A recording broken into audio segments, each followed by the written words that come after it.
नमस्कार दोस्तों। अपना ये मेरा बोगनविलिया का प्लांट में लगातार बरसात के बाद से इस पे जो भी काम कर रही हूँ उसका अपडेट लगातार आपसे शेयर कर रही हूँ। और अभी आज फाइनली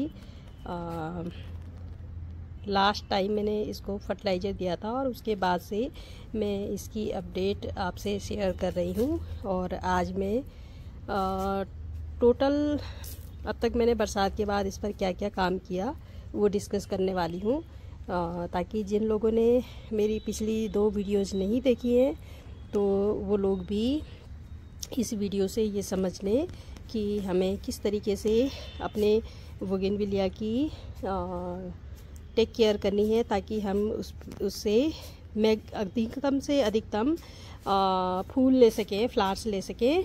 तो दोस्तों, मेरा ये कटिंग से तैयार किया हुआ बोगनविलिया का प्लांट है। प्रोपगेशन की मैं बात कर देती हूँ तो कटिंग से ही बोगनविलिया मोस्टली तैयार किया जाता है।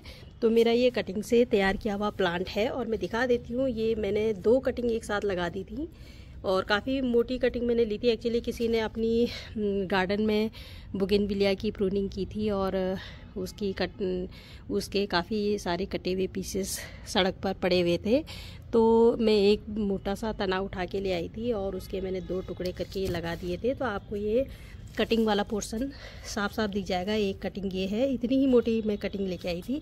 ये पेंसिल साइज से तो जस्ट डबल ट्रिपल मोटी कटिंग है और मैंने लगा दी थी। हालांकि ये छोटी वाली कटिंग बहुत अच्छे से प्रोपोगेट नहीं हुई है, लेकिन इसमें भी फ्लावरिंग तो हो ही रही है, आप देख सकते हैं। तो ये तो रही इसकी प्रोपोगेशन की बात। उसके बाद मैंने इसे नॉर्मल गार्डन सॉयल लेकर के एक छोटे से पॉट में लगा दिया था और उसी पॉट में पहले साल में इसमें ब्लूमिंग भी हुई थी। तब तो मैंने इसको फर्टिलाइज़र वगैरह भी कुछ ऐड नहीं किया था, बस कटिंग प्रोपोगेट हुई थी। तो मुझे लगा था कि सूटेबल टाइम मिलेगा तब मैं इसे रिपोर्ट कर दूंगी सही एक्चुअल पॉट में, क्योंकि तब मैंने छोटे से पॉट में लगा रखा था। लेकिन उसी छोटे पॉट में ही फ्लावरिंग होने लगी थी। उसके बाद मैंने लास्ट टाइम इसे 8 इंच का गमला दिया था और 8 इंच के गमले में भी इसने काफ़ी अच्छी पिछली बार फ्लावरिंग की थी और मैंने पिछले साल भी इसके बहुत सुंदर सुंदर शॉट शेयर किए जो आप सभी लोगों ने बहुत पसंद किए हैं। और अभी इस बार बरसात से पहले भी इसमें फ्लावरिंग हुई। मैं बता दूं दोस्तों आपको कि बोगनविलिया में लगभग साल भर फ्लावर खिलते रहते हैं, इसलिए एक ये बेस्ट प्लांट है जिसे आप अपने गार्डन में ऐड कर सकते हैं और ये साल भर आपको फ्लावरिंग देगा। साल भर ऐसे ही खिले हुए फूल इसमें आपको दिखाई देंगे। तो इसलिए मैं रिकमेंड करूँगी कि बोगनविलिया को अपने गार्डन में ज़रूर लाएं। और ये कई कलर्स में आता है। मेरे पास तो खाली अभी ये पिंक कलर का ही है। इसमें dark red, cherry red, white, orange, कई सारे टाइप के फ्लावर्स आते हैं। तो अभी धीरे धीरे मैं कटिंग से सारे ही अपने गार्डन में ऐड करने वाली हूँ। और सबसे बड़ी बात कि ये प्लांट हालांकि ये नर्सरी में भी मिल जाता है, नर्सरी वाले थोड़ा महंगा ही देते हैं, लेकिन आपको नर्सरी से ख़रीदने की ज़रूरत नहीं है। आप खुद से अगर इसे कटिंग से प्रोपोगेट करेंगे तो आपको इसको कैसे केयर करना है और कैसे इसको धीरे धीरे ग्रो करना है वो आपको बिल्कुल समझ आएगा। और उसके बाद जब आपकी मेहनत इस तरीके से सक्सेसफुल होएगी तो आपको दिली तौर पर भी बहुत अच्छा लगेगा। तो ये तो मैंने इसकी प्रोपोगेशन की बात की। उसके बाद बताया मैंने कि इसमें 8 इंच के गमले में था। इस बरसात के बाद मुझे लगा था कि प्लांट में ब्रांचेस काफ़ी सारी बन रही हैं, तो मैंने सोचा थोड़ा सा बड़ा गमला देती हूँ। तो मैंने इस बार ये 10 इंच का इसको गमला दिया है। एक्चुअली इसकी जो इंचेज नापते हैं वो इसकी चौड़ाई से नापते हैं। तो इसकी ये 10 इंच की चौड़ाई है। तो ये वाला गमला मैंने इसको इस बार दिया है। और बरसात के तुरंत बाद मैंने जब इसको रिपोर्ट किया तो रिपोर्टिंग करने के बाद रिपोर्ट करने के लिए मैंने इसका जो नया सॉयल मिक्सचर बनाया, वो सॉयल मिक्सचर मैंने बनाया था 50% गार्डन सॉयल में मैंने 50% काऊ डंग कंपोस्ट मिलाया था और उसी में लगा दिया था। तो उस समय इसकी सारी फ्लावरिंग झड़ चुकी थी, तो मुझे लगा था कि अब ये फ्लावरिंग नहीं करेगा, इसलिए मैंने रिपोर्ट कर दिया था। लेकिन इसने फ्लावरिंग दोबारा स्टार्ट की है रिपोर्टिंग के बाद। और हाँ, इसकी जो पुरानी पत्तियाँ थी वो सारी गिर गई। मुझे लगा प्लांट शॉक में चला गया है, लेकिन ये तो उल्टा हुआ है। और इसके लीव्स जो गिर गई थी, लीव्स जहाँ से गिर रही हैं वहाँ से नई ब्रांचेज आ रही हैं और उन नई ब्रांचेज से नई फ्लावरिंग स्टार्ट हो रही है। ये आप देख सकते हैं इस तरीके से ये सारी इसकी ब्रांच में ये फ्लावरिंग स्टार्ट हो रही है। यहाँ पहले लीव्स हुआ करती थी और रिपोर्टिंग के बाद सारी लीव्स गिरी और ये नए फ्लावर स्टार्ट हो गए। यहाँ पे भी मुझे यहाँ पे तो शुरू में मुझे बर्ड निकलती हुई दिखी थी, लेकिन बाकी जो लीव्स गिर रही थी मुझे लगा था कि अब यहाँ पर ये खाली खाली रहेगा, लेकिन पूरा प्लांट धीरे धीरे फूलों से भरता जा रहा है। और जिन जगहों पे खाली है उन जगहों पे भी मुझे अब नई ग्रोथ के आसार दिख रहे हैं। तो धीरे धीरे यहाँ पे भी नए फ्लावर्स आ जाएंगे। तो इस तरीके से ये पूरा बोगेनविलिया का प्लांट फूलों से भरा हुआ दिख रहा है। तो रिपोर्टिंग के कुछ टाइम के बाद, करीब 15-20 दिन के बाद, मैंने इसमें बोन मील भी ऐड किया था और उसकी भी मैंने आपसे वीडियो शेयर की थी। और दोस्तों, जो बोन मील होता है, मेरा अब तक का ये अनुभव रहा है कि बोन मील फ्लावरिंग को इन्हेंस करता है और शायद यही वजह है कि इसमें फ्लावरिंग अब बढ़ गई है और नए नए फ्लावर्स इसमें बनते जा रहे हैं। आप ये देखिए, नई फ्लावर बड इसमें बन रही है। तो इसी तरीके से ये पूरा प्लांट फूलों से बनने वाला है। तो मैं बीच बीच में इसके शॉर्ट्स भी शेयर करती रहती हूँ। तो उन शॉर्ट्स से भी पता चल रहा है कि धीरे धीरे इसमें पहले के मुकाबले फूल बढ़ते जा रहे हैं।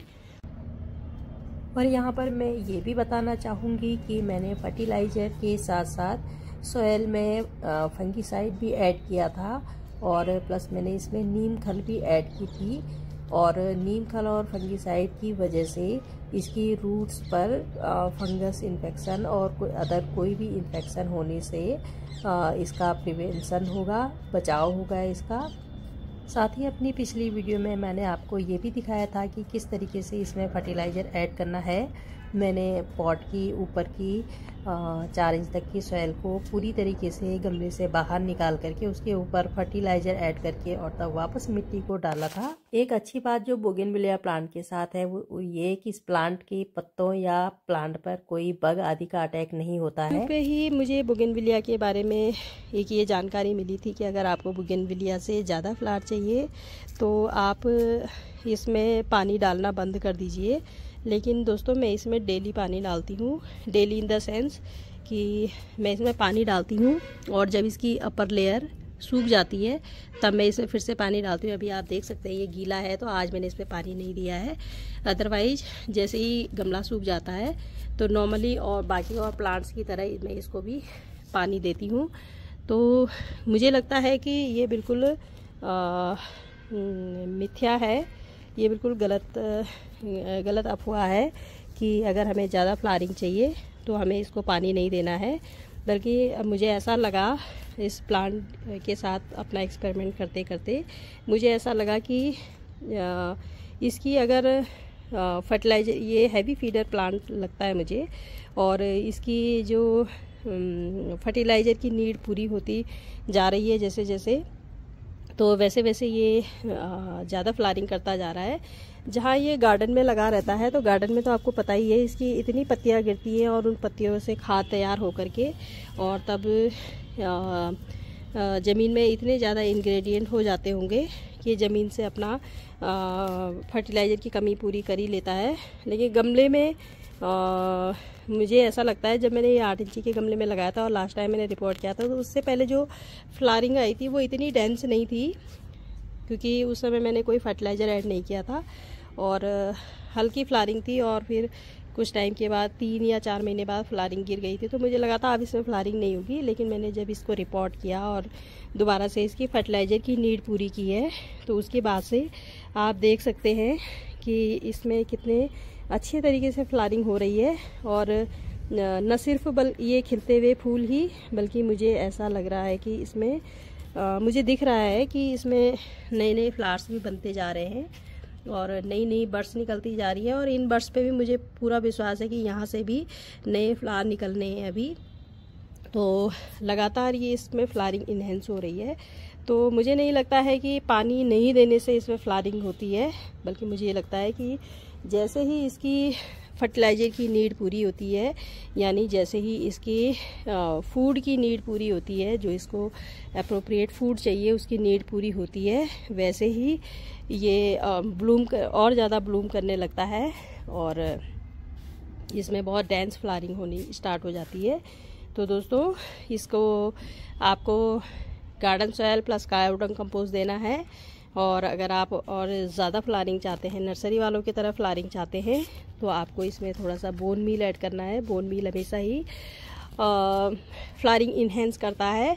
और प्लस अगर आप लोग केमिकल फर्टिलाइज़र से थोड़ा सा डिस्टेंस बनाना चाहते हैं, मतलब नहीं यूज़ करना चाहते हैं, तो उनके लिए बोन मील एक बहुत ही अच्छा सजेशन है, क्योंकि बोन मील केमिकल फर्टिलाइज़र नहीं है बल्कि ऑर्गेनिक फर्टिलाइज़र है। और जो मरे हुए पशु होते हैं उनकी बोन्स को इकट्ठा करके और फैक्ट्री में उनका चूरा बनाया जाता है और वो ही बोन मील के फॉर्म में यूज़ होता है।